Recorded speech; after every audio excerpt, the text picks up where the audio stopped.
So hello everyone. आता वाजले आहेत 5 आणि इव्हिनिंगचा व्ह्यू खूप सुंदर आला आणि प्लस त्यासोबत जे जास्त करून निसर्गप्रेमी असतील त्यांना माहीतच असेल की निसर्गात असं शांतपणे उभं राहिल्यावर कसं वाटतं ते. मी आता आले आहे गॅलरीत माझ्या. सो मी तुम्हाला दाखवते.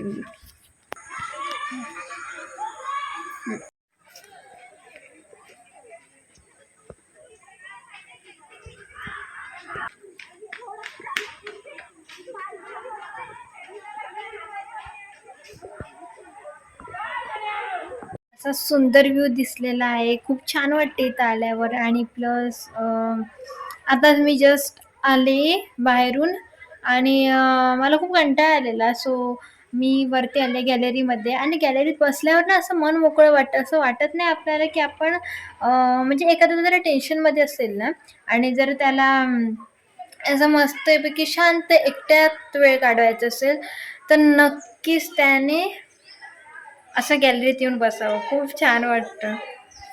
सो आता आपण खाली जाऊया. आज आमच्याकडे देवीची पूजा करतात.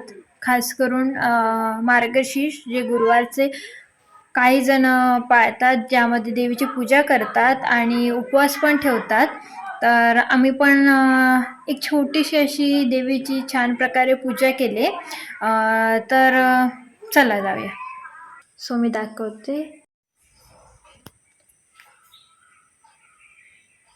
आमच्याकडे अशा प्रकारे पूजा केली जाते. देवीला सजवलं जातं.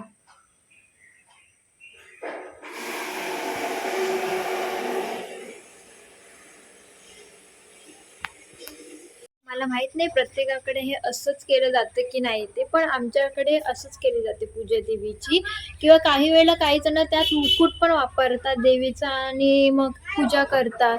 काही जण साडी नेसून जसं आम्ही केलं तसं करून करतात. काही नारळ आणि जसं प्रत्येकाला जमतं तसं सगळेजण करत असतात.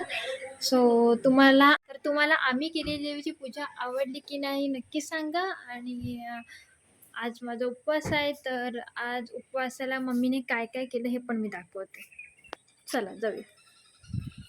आज आमच्याकडे मेंदू वडे आहेत, त्यानंतर वडे आहेत. हे स्पेशली मला, कारण मला आवडतं. भोपळी मिरची तळलेली, डाळ, वाटाण्याची उसळ, मेंदू वड्याची चटणी, याच्यात आहे भात.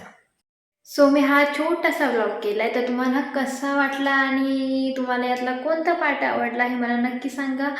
आणि सबस्क्राईब, कमेंट अँड शेअर, सोबत लाईक पण करा.